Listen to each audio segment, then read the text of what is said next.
مٹا دیتے تو اچھا تھا، میری حسرات میری چاہت مٹا دیتے تو اچھا تھا، کہ میری حسرات میری چاہت میری حسرات میری چاہت مٹا دیتے تو اچھا تھا، میری حسرات میری چاہت مٹا دیتے تو اچھا تھا، مجھے آقا مدینے میں بلا لیتے تو اچھا تھا، مجھے آقا مدینے میں بلا لیتے تو اچھا تھا، میری حسرات میری چاہت مٹا دیتے تو اچھا تھا۔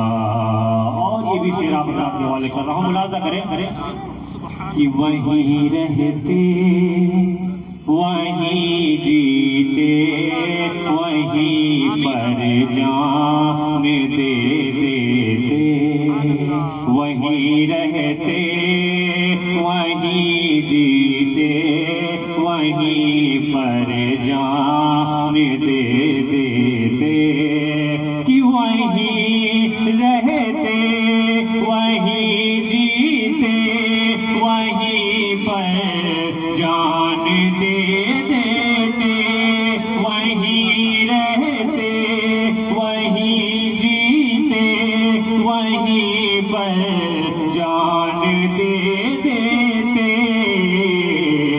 اگر طیبہ میں گھر اپنا بنا لیتے تو اچھا تھا، اگر طیبہ میں گھر اپنا بنا لیتے تو اچھا تھا، اگر طیبہ میں گھر اپنا بنا لیتے تو اچھا تھا۔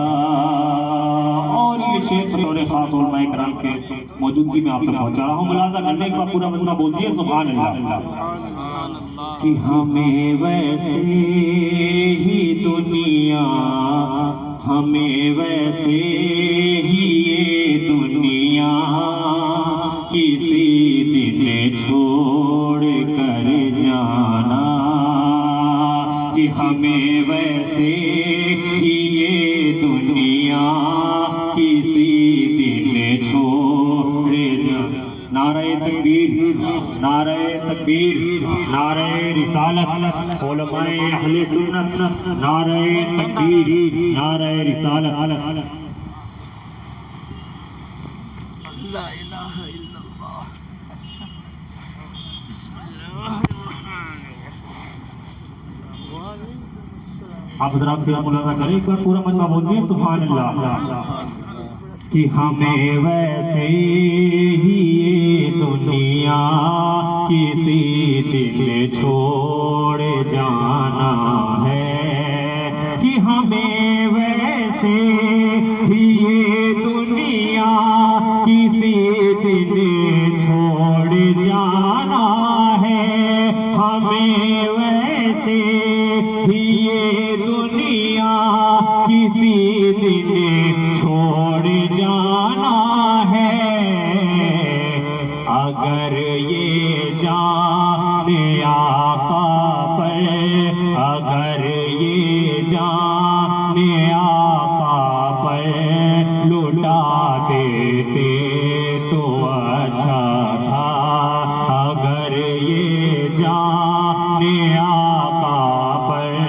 لٹا دیتے تو اچھا تھا، میری حسرات میری چاہت مٹا دیتے تو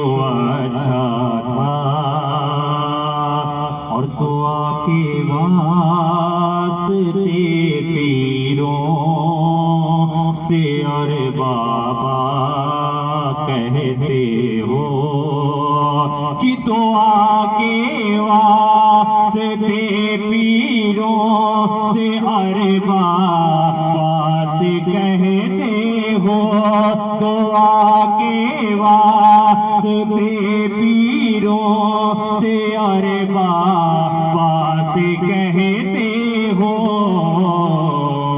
کہ کبھی تم باپ اور ماں سے کبھی تم باپ اور ماں سے دعا لیتے تو اچھا تھا کبھی تم باپ اور ماں سے دعا لیتے تو اچھا تھا میری حسرات میری چاہ مٹا دیتے تو اچھا تھا مجھے آقا مدینے میں بلا لیتے تو اچھا تھا.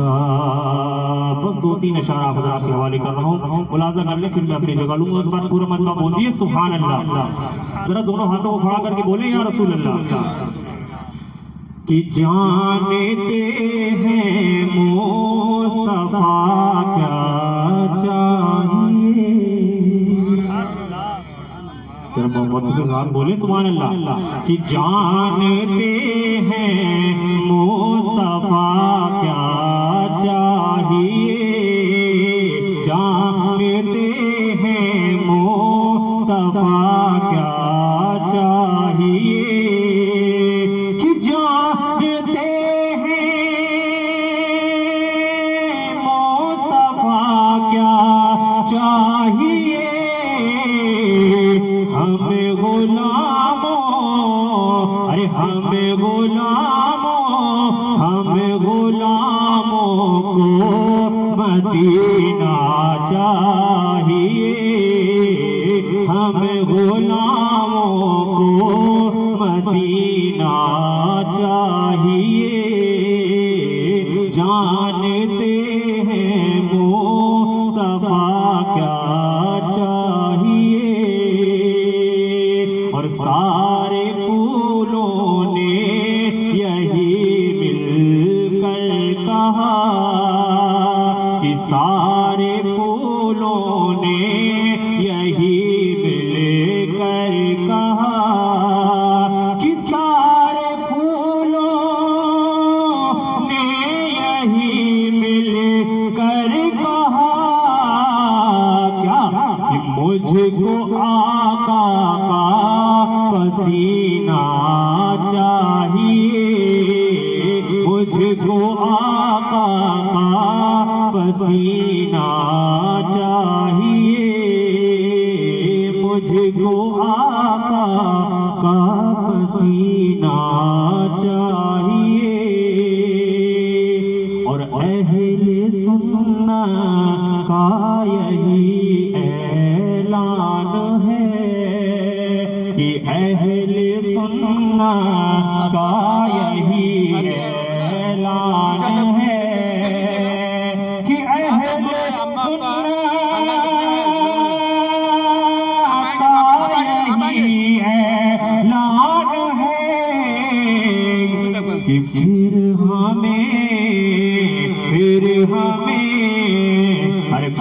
ہمیں تاج شریعت چاہیے پھر ہمیں تاج شریعت چاہیے جانتے ہیں مصطفیٰ کیا چاہیے ہمیں غلاموں کو مدینہ چاہیے سبحان اللہ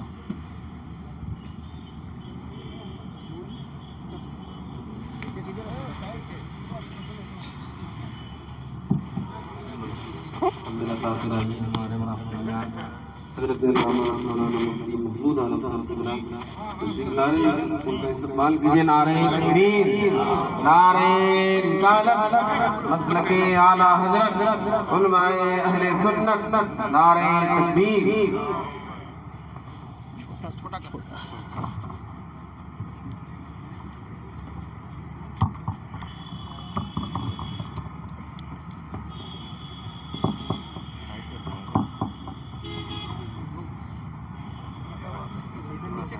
اس کو پکڑیے چھوڑو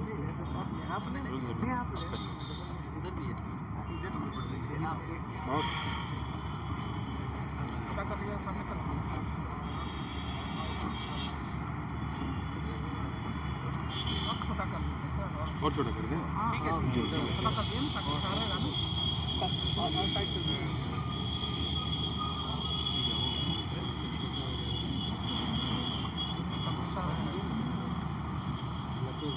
سنیے نا، چھوٹا کیجیے نا،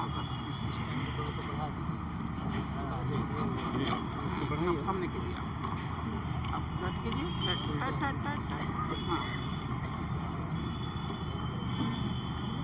ہاں بس سامنے کیجیے۔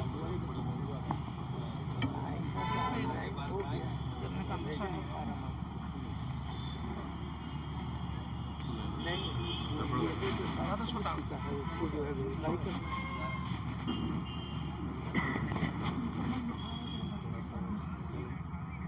السلام علیکم ورحمۃ اللہ وبرکاتہ۔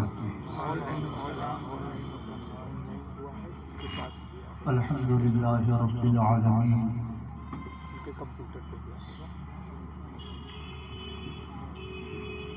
والصلاة والسلام علی سید الانبیاء والمرسلین وعلی آلہ وصحبہ اجمعین۔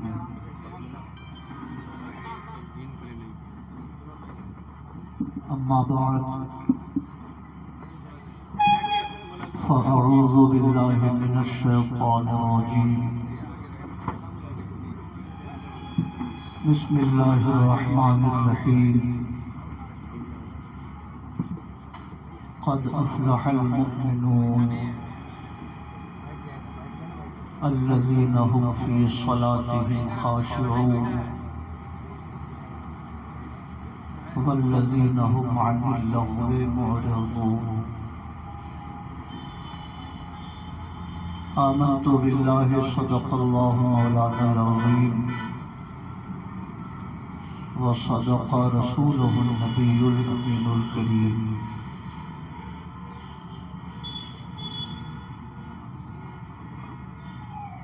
انتہائی احترام و عقیدت کے ساتھ اپنے آقا کے دربار مہربار میں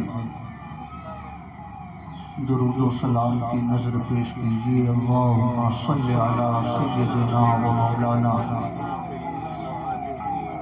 محمد معدن الجود والکرم وعلی آلہ وصحبہ وبارک وسلم، صلاۃ و سلام علیک یا رسول اللہ۔ رفیقان گرامی،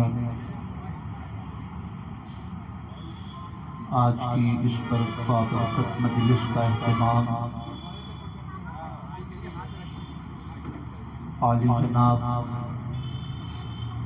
الحاج پیر محمد صاحب نے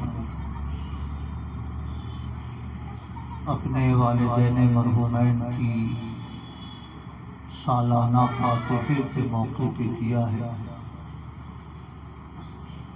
ساتھ ہی ساتھ خاندان کے تمام رشتہ داروں کو بھی ایصال ثواب مقصود ہے۔ حضرت علامہ مولانا عبدالعزیز صاحب رحمہ اللہ، جو حاجی پیر محمد صاحب کے خسر ہیں، ان کی روح کو بھی ایصال ثواب مقصود ہے۔ دعا کیجیے اللہ رب العزت اس مجلس کو اپنے کرم سے قبول فرمائے اور حاجی صاحب کے والدین مرحومین، ان کے خسر محترم اور ان کے اہل خاندان سے جو لوگ بھی رخصت ہو چکے ہیں، اللہ پاک سب کے گناہوں کی مغفرت فرمائے، سب کو جنت الفردوس میں جگہ عطا فرمائے۔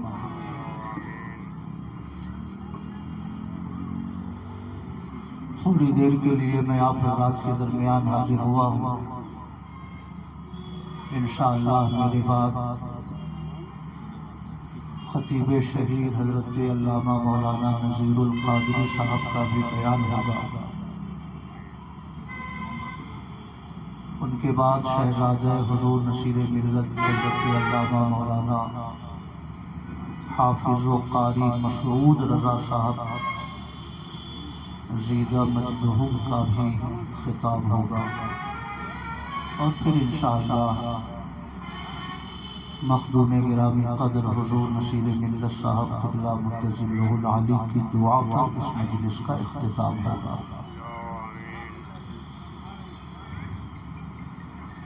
درود شریف پڑھیں۔ اللہم صلی علی سیدنا و مولانا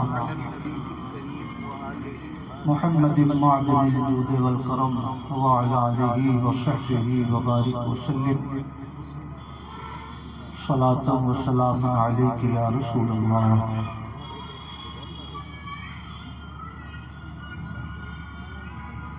بڑی خوبصورت نعت شریف محمد انس رضا صلی اللہ علیہ وسلم نے ہم سب کو سنائی۔ آواز بھی بہت اچھی ہے، لہجہ بھی بہت اچھا ہے، اور اشعار بھی بہت خوبصورت تھے۔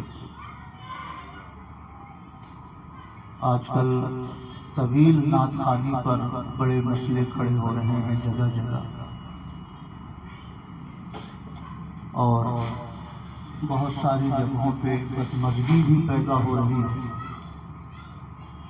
اس لیے ہم سب کو اس بات کا لحاظ رکھنا چاہیے کہ نعت خوانی ضرور ہو، کیونکہ اس سے ایمان کو روشنی ملتی ہے۔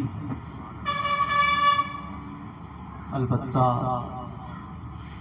دیگر شرکاء کا بھی خیال رکھا جائے تاکہ کوئی الجھن پیدا نہ ہو۔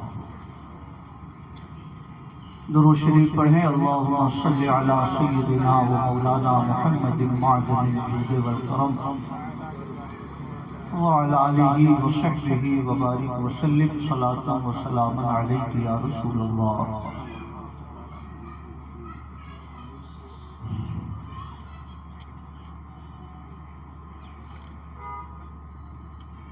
میں نے قرآن مقدس کی ایک آیت شریفہ پڑھی ہے، قد افلح المؤمنون۔ مراد کو پہنچے جو ایمان والے ہیں، الذین هم فی صلاتهم خاشعون، جو لوگ اپنی نماز میں خشوع و خضوع اختیار کرتے ہیں، والذین هم عن اللغو معرضون، اور جو فضول باتوں سے پرہیز کرتے ہیں۔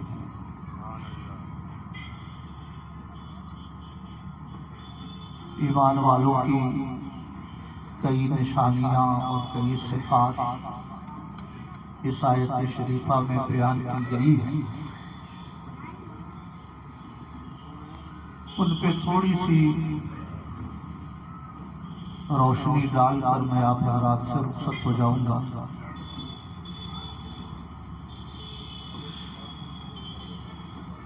اللہ تعالیٰ نے ارشاد فرمایا،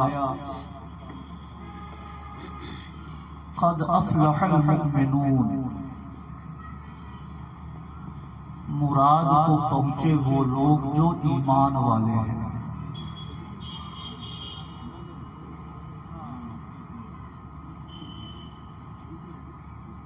کچھ لوگ دنیا میں ایسے ہیں جو کسی خدا پر ایمان ہی نہیں رکھتے ہیں، جن کو ملحد کہا جاتا ہے۔ ہندی میں ان کو ناستک کہتے ہیں، ایسے ہی لوگوں کو دہریہ بھی کہا جاتا ہے۔ تو جو کسی خدا پر یقین نہیں رکھتے وہ بھی دھوکے میں ہیں، اور جو خدا پر یقین رکھتے ہیں مگر درجنوں خدا پر یقین رکھتے ہیں وہ بھی دھوکے میں ہیں۔ فلاح پانے والے صرف وہ لوگ ہیں جو ایک خدا پر یقین رکھتے ہیں۔ میرے بھائیوں، الحاد اس دور کا ایک بہت بڑا فتنہ بنتا جا رہا ہے۔ کسی خدا پر یقین نہ رکھنا اس نسل کے لیے ایک بڑا سنگین مسئلہ ہے۔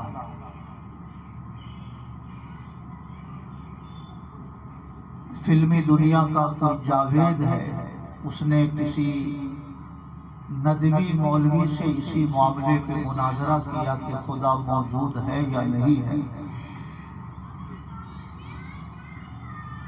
مگر یہ مناظرہ سینکڑوں سال پہلے سے چلا آ رہا ہے۔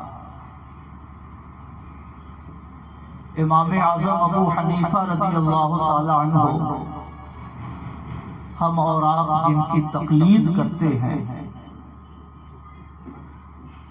150 ہجری میں ان کا انتقال ہوا۔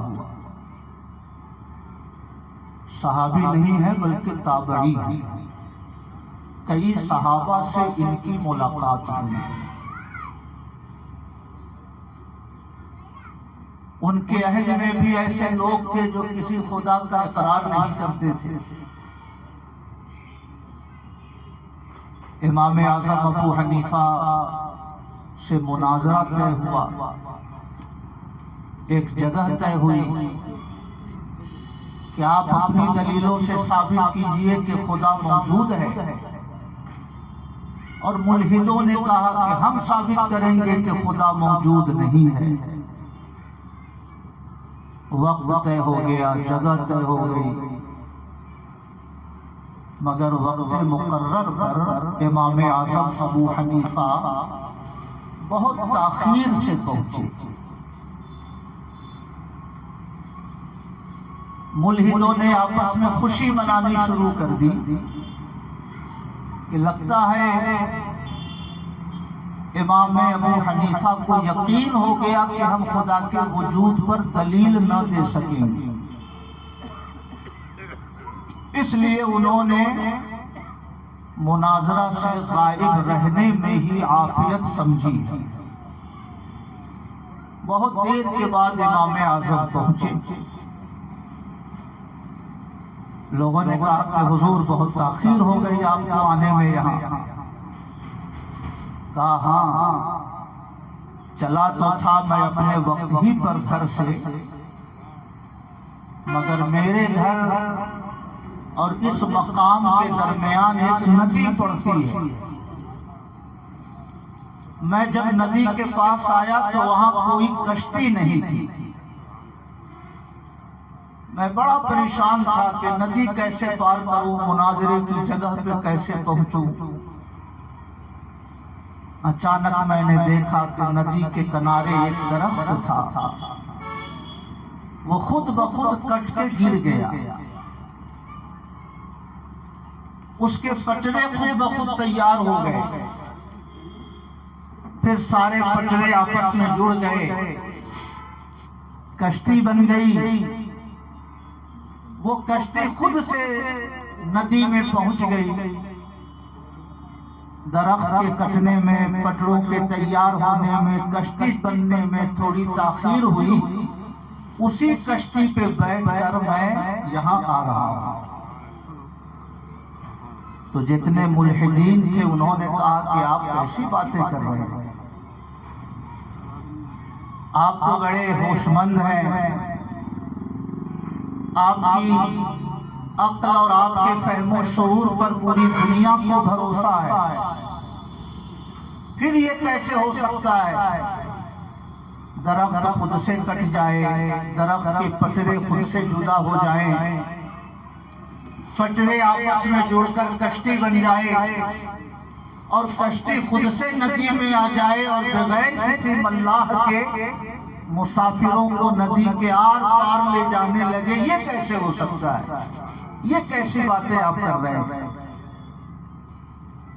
امام اعظم ابو حنیفہ اسی لمحے کے انتظار میں تھے۔ ارشاد فرمایا نادانوں، اگر ایک درخت خود سے نہیں کٹ سکتا، درخت کے پٹرے اگر خود سے نہیں الگ الگ ہو سکتے، چند پٹرے آپس میں جڑ کر کشتی کی شکل نہیں اختیار کر سکتے، اور کوئی کشتی بغیر ملاح کے مسافروں کو ندی کے آر پار نہیں لے جا سکتی، تو اتنی بڑی کائنات بغیر بنانے والے کے کیسے پیدا ہو سکتی ہے؟ شمس و قمر کا یہ نظام بغیر بنانے والے کے کیسے روا دوا ہو سکتا ہے؟ موسم کی یہ تبدیلی بغیر کسی حاکم اور بغیر کسی خالق کے کیسے ہو سکتی ہے؟ اگر کوئی چھوٹی سی کشتی خود سے نہیں بن سکتی تو شمس و قمر کا اتنا بڑا نظام اور کائنات کا اتنا وسیع و عریض نظام بغیر بنانے والے کے کیسے بن سکتا ہے؟ بات سمجھ میں آ گئی ملحدین کے، اور سب اللہ کے کرم سے توبہ کر کے ایمان والوں میں شامل ہو گئے۔ میں عرض کرنا چاہتا ہوں، تو اس مسئلے پر کوئی آج مناظرہ نہیں ہو رہا، جہاں جہاں مناظرے ہو رہے ہیں انہی بزرگوں سے کسب فیض کر کے مناظرہ کیا جا رہا ہے، ورنہ الحاد کے عنوان پر درجنوں کتابیں ہمارے بزرگوں نے تحریر فرمائی ہے، اور عقل پرستوں کو دلائل سے یہ ثابت کیا ہے کہ اللہ تعالیٰ موجود ہے اور اللہ تعالیٰ ہی اس کائنات کے نظام کو چلا رہا ہے۔ میرے بھائیوں، فکری سی بات ہے، کتنا بڑا بھی کوئی پاگل ہو، الحاج پیر محمد صاحب کے دروازے پر یہ انتظام ہے، کھانے پینے کا نظم ہے، علماء کی اور آپ سب کی ضیافت کا انتظام ہے، کتنا بڑا بھی کوئی فلسفی ہو، کتنا بڑا بھی سائنسدان ہو، اگر وہ یہ کہے کہ بغیر کھانا بنانے والے کے کھانا بن گیا، بغیر پانی لانے والے کے پانی آ گیا، بغیر مائک فکس کرنے والے کے یہ مائک فکس ہو گیا، بغیر ٹینٹ لگانے والے کے یہ ٹینٹ یہاں لوگوں کے اوپر سایہ فگن ہو گیا، تو دنیا کا ہر آدمی کہے گا اس کا دماغ ڈسٹرب ہو گیا ہے، یہ پاگل ہو گیا ہے، اس کا سٹی اسکین کرائیے۔ کھانا بغیر بنانے والے کے کیسے بن سکتا ہے؟ اگر آپ بنانے والا نہ ہو تو یہ ٹینٹ کیسے بن سکتا ہے؟ مائک کیسے آ سکتا ہے؟ سبحان اللہ، اتنا سا چھوٹا سا نظام، 100-200 لوگوں کا انتظام، اگر انتظام کرنے والے کے بغیر نہیں ہو سکتا تو کائنات کا اتنا لمبا چوڑا انتظام بغیر کسی انتظام کرنے والے کے وجود میں کیسے آ سکتا ہے؟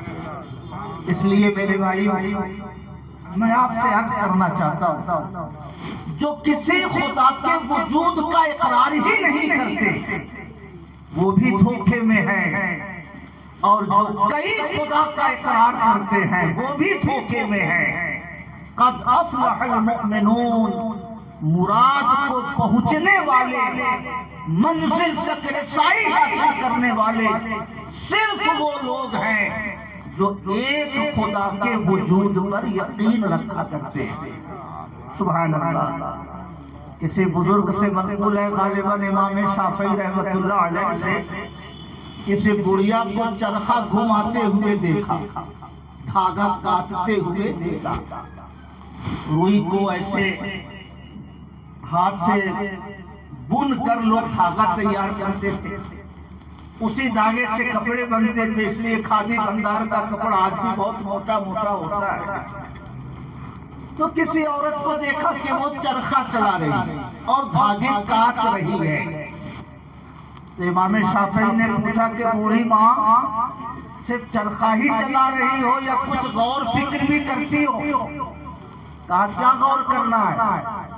کہا تم اس مسئلے میں کبھی غور کرتی ہو کہ دنیا کا کوئی بنانے والا ہے، دنیا کا کوئی چلانے والا ہے؟ کہاں بیٹا، اسی چرخے میں سے میں اس بات کو سمجھتی ہوں کہ چلانے والا ہے۔ چرخہ میں نہ گھماؤں تو یہ چھوٹا سا چرخہ نہیں گھوم سکتا، تو بغیر گھمانے والے کے اتنا بڑا سورج کیسے گھوم سکتا ہے، اتنا بڑا چاند کیسے گردش کر سکتا ہے، ستاروں کا یہ نظام کیسے برسر عمل رہ سکتا ہے؟ چرخہ میرے گھمائے بغیر نہیں گھوم سکتا، تو دنیا کا یہ نظام بھی بغیر چلانے والے کے نہیں چل سکتا ہے۔ کہا چلانے والا تو ہے، مگر یہ بتاؤ بوڑھی ماں کہ ایک ہے کہ کئی ہے؟ کہا نہیں، ایک ہے۔ اگر میں ادھر سے گھماؤں اور کوئی ادھر سے گھمائے تو یہ چرخہ دھاگا نہ تیار کر سکے گا، یہ چرخہ تہس نہس ہو جائے گا۔ اس سے میں سمجھتی ہوں کہ اگر ایک چلانے والا چرخے کو چلائے تبھی چرخہ سلامت رہتا ہے، تو دنیا کا چلانے والا بھی کوئی ایک ہے، اس لیے یہ دنیا سلامت ہے۔ اگر کئی لوگ چلانے والے ہوتے تو دنیا کا یہ نظام تہس نہس ہو گیا ہوتا، دنیا کا یہ نظام کب کا فنا ہو گیا ہوتا۔ مگر سبحان اللہ، آج سے 1000 سال پہلے اگر 18-17 فروری کو سورج 6:35 پہ اگتا تھا تو 1000 سال کے بعد آج بھی سورج 17 فروری کو 6:35 پہ اگتا ہے۔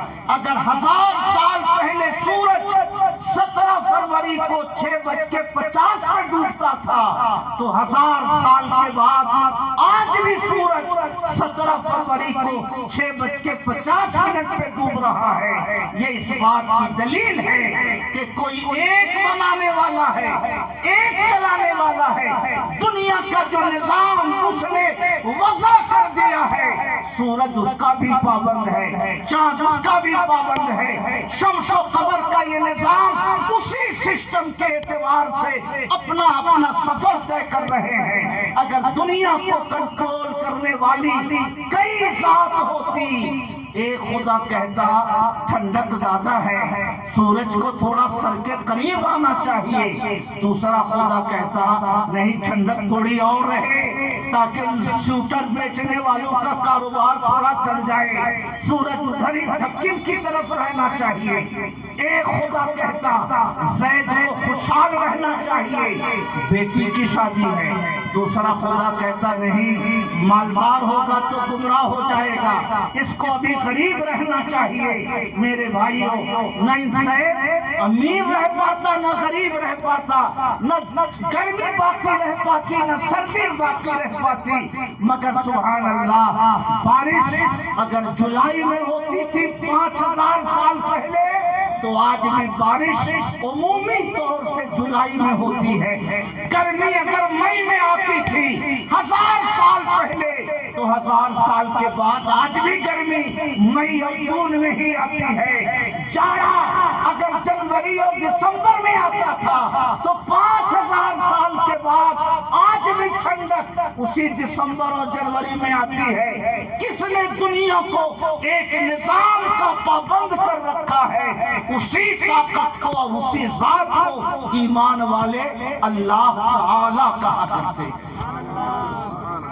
محبت سے کہیے سبحان اللہ۔ قد افلح المؤمنون، فلاح کو پہنچے وہ لوگ جو ایمان والے ہیں، جو کسی خدا کو نہیں مانتے، وہ دھوکے میں ہیں۔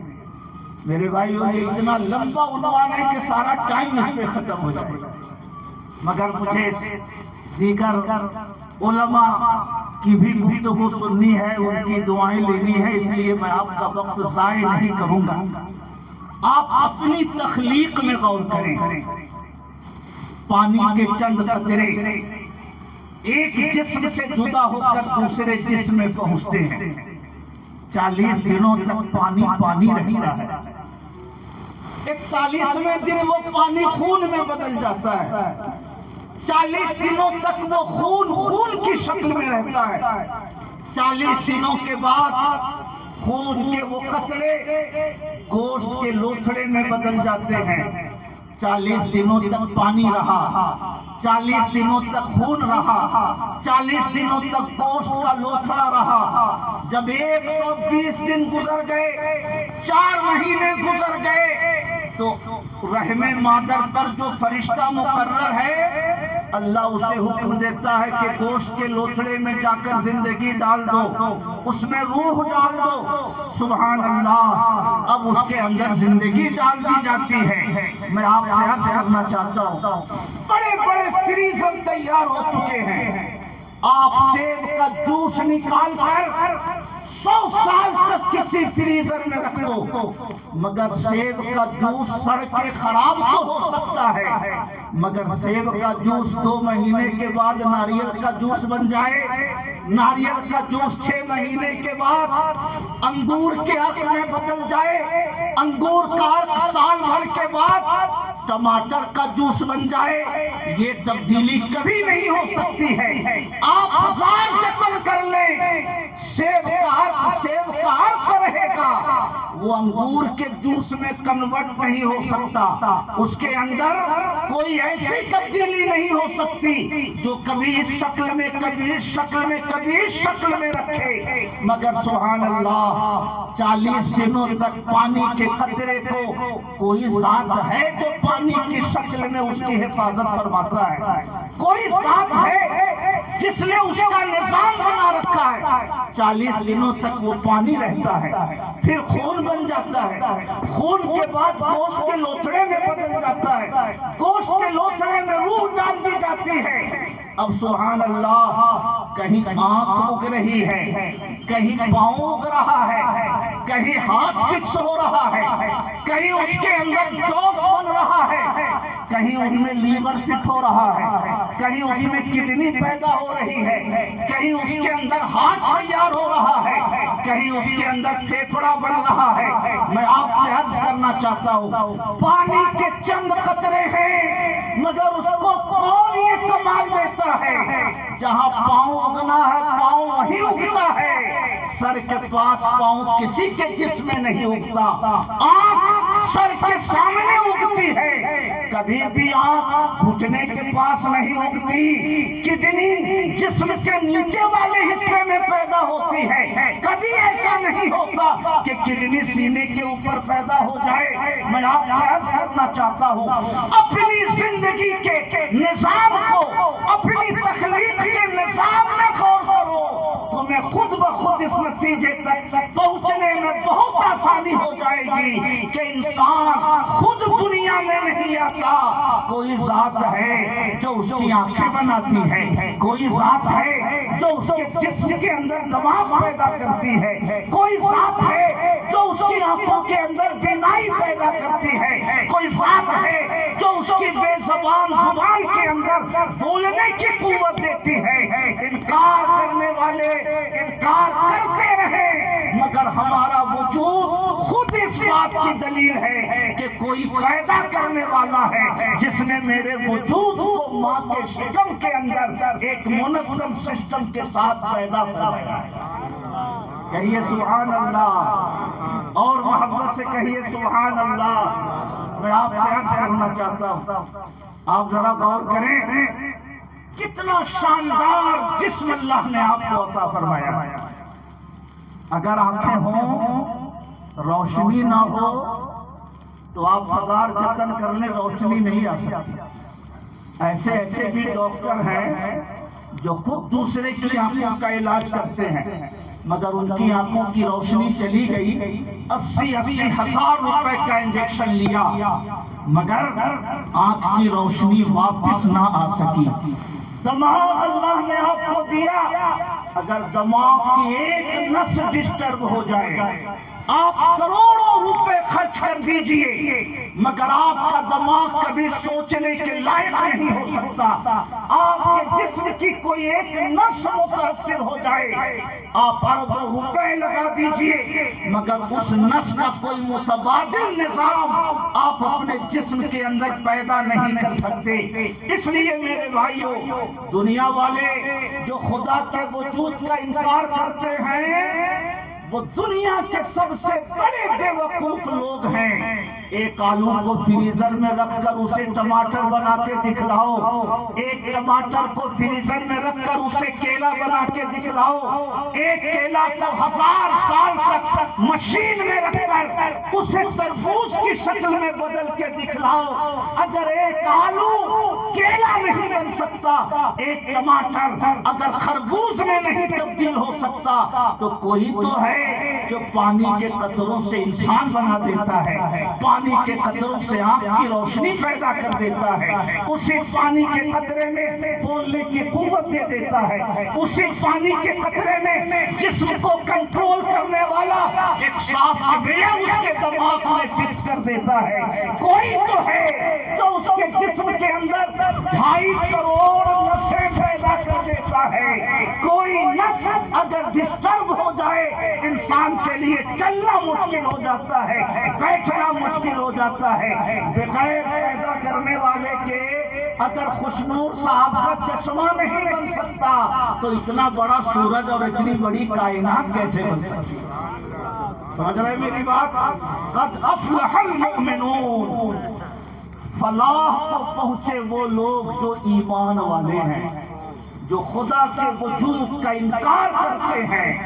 وہ دھوکے میں ہیں, وہ فریب میں ہیں, وہ گھاٹے میں ہیں, وہ 1000 جتن کر لیں مگر وہ کبھی منزل تک نہیں پہنچ سکتے. اس لیے میرے بھائیوں خدا کا منکر کروڑ پتی ہو مگر اس سے 1000 درجے بہتر وہ انسان ہے جو ایک روٹی کھاتا ہو مگر لا الہ الا اللہ پڑھ کر ایک خدا کی خدائی کا اقرار کرتا ہو. سبحان اللہ. قد افلح المؤمنون, فلاح کو پہنچے وہ لوگ جو ایمان والے ہیں. سبحان اللہ. جو انکار کرتے ہیں خدا کا وہ بھی دھوکے میں ہیں, اور جو کئی خداؤں کا اقرار کرتے ہیں وہ بھی دھوکے میں ہیں. سمجھ رہے ہیں میرے بھائیوں کیسے دھوکے میں ہیں؟ آپ ذرا سوچیں. سائنس میں نے پڑھا نہیں, اسکول کبھی میں گیا نہیں, اس لیے مجھے اس بارے میں کچھ جانکاری نہیں. ہمارے گاؤں میں ایک مولوی صاحب تھے, مولوی محمد اسلام صاحب مرحوم. ہمارے گاؤں کے اسکول میں ان کی نوکری تھی, رہتے تھے ہمارے گاؤں میں. تو اسکول جانے سے پہلے وہ بچوں کو 1 گھنٹہ 2 گھنٹہ پڑھا دیتے تھے. ہم لوگ ان کو نانا نانا کہتے تھے. تو انہی کی سائیکل پکڑ کے اسکول جاتے تھے اور انہی کی سائیکل پکڑ کے اسکول سے چلے آتے تھے. کوئی 1 سال 6 مہینہ جو ہم لوگ اسکول گئے, اس کے علاوہ کسی اسکول کا میں نے منہ نہیں دیکھا. اس لیے میری معلومات عصری علوم کے سلسلے میں بہت محدود ہے. میں آپ کی کوئی بہت زیادہ آپ کے علم میں میں اضافہ نہیں کر سکتا, مگر میں آپ سے یہ عرض کرنا چاہتا ہوں. سورج کتنا بڑا؟ لوگ کہتے ہیں کہ 3 لاکھ دھرتی اگر اس سورج میں ڈال دی جائے تب بھی سورج کے آکار کی برابری نہیں ہو سکتی ہے. 3 لاکھ دھرتی اگر اس سورج میں ڈال دی جائے تب بھی سورج کے حجم کی برابری نہیں ہو سکتی ہے. منگل گرہ 2 کروڑ کلومیٹر کی دوری پر ہے, فلاں سیارہ 2.5 کروڑ کلومیٹر کی دوری پر ہے, فلاں ستارہ 3 لاکھ کلومیٹر کی دوری پر ہے. لوگ جاتے ہیں نا زمین سے چاند پر, جاتے ہیں نا. میری معلومات کے مطابق زمین سے چاند کا فاصلہ 3,84,600 کچھ کلومیٹر ہے. کچھ آگے پیچھے ہو سکتا ہے.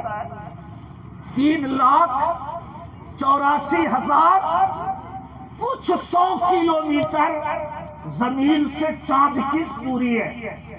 جو سیارہ زمین سے سب سے قریب ہے وہ 3 لاکھ کلومیٹر کی دوری پر ہے. میں آپ سے عرض کرنا چاہتا ہوں، اب کوئی کہے کہ چاند کو روشنی یہ صاحب دیتے ہیں، سورج کو روشنی یہ بزرگ دیتے ہیں، سورج کو گھومنے کی طاقت فلاں صاحب دیتے ہیں، تو اس سے بڑا پاگل کوئی ہو سکتا ہے؟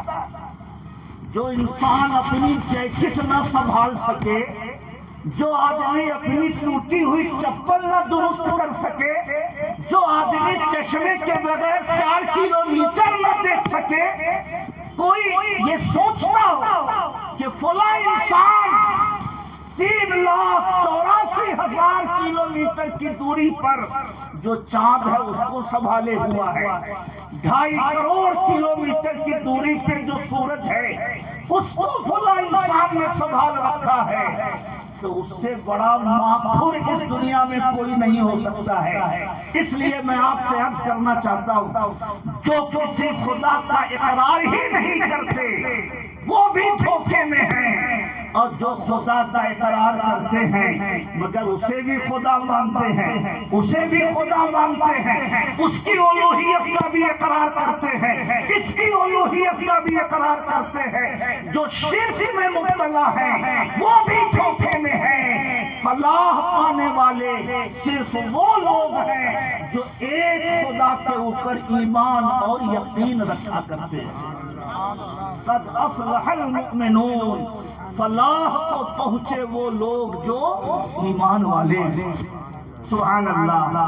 میرے بھائیو، اب اگلے مرحلے کی طرف چلتے ہیں. اس لیے اپنے گھر کے بچوں کو ہمیشہ نظر میں رکھیے.